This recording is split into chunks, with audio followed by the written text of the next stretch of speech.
గౌరవనీయ ఎంపీ గారు తనుజ రాణి గారు. Thank you, sir. Honorable Chairman, sir, for the past 10 years, Andhra Pradesh has faced significant challenges due to its reorganization. Despite these unique circumstances, the state has not been granted special category status, leading to the funding constraints similar to those of other states.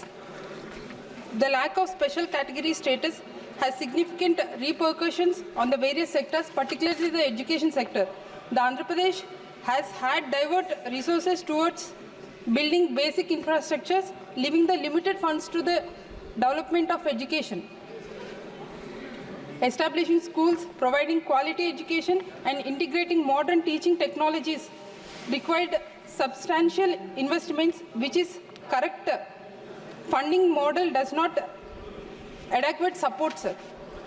Sir, in June 2023, Andhra Pradesh is the first state in the country to launch 10,000 digital classrooms throughout the usage of interactive flat panels, which has been continuously emphasizing about the need for IFPs and moving beyond the traditional textbook teaching. The former Chief Minister of Andhra Pradesh, Y.S. Jagan Mohan Reddy Garu, aims to elevate all the government schools to level of cooperative schools and achieve the same in many cases. Moving to IFP classrooms is the significant step by the government to enhance the education quality. We completed renovation of all 45,000 schools under the Nadu Nedu, now known as Mana Badi, Mana Bhavishyattu, with the ultra-modern facilities, and spent nearly rupees 16,000 crores on modelizing the schools. These schools were once in a beatable condition, has now become the inspiring learning centers with the new furnitures, fans, lights, arbor, drinking water, and the washrooms with the running water. Sir, Jagan Mohan Reddy Garu used to say and follow this quite in Telugu.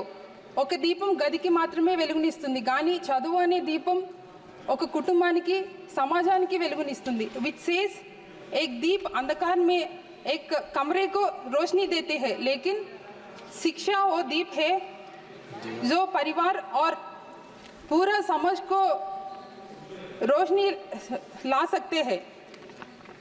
The Jagananna Ammavadi, renamed as Talliki Vandanam scheme, initiated by the former Chief Minister of Andhra Pradesh, Y.S. Jagan Mohan Reddy Garu, has significantly decreased the drop-off rate and ensured the minimum of 75% attendance among the students. The government has allocated approximately 19,618 crores to support and establish 84 lakh students, ensuring they continue their education. Adequate funding plays a pivotal role in enhancing the infrastructure, improving the faculty quality, and bolstering research capacities and fostering the overall academic excellence. Such investments are crucial for cultivating a robust and effective education system. Sir, a proposal of more than 100 new Kendriya Vidyalayams is awaiting sanctions. I would like to request the Honorable Minister to kindly sanction a new Kendriya Vidyalayam and allocate the funds for the establishment of the same, especially in my constituency of Araku, which is the reserve constituency and have the large number of ST population and does not have even one Kendriya Vidyalayam still there. This would complement the Ekalavya schools and increase the avenues of education for ST students. Thank you, sir. Thank you.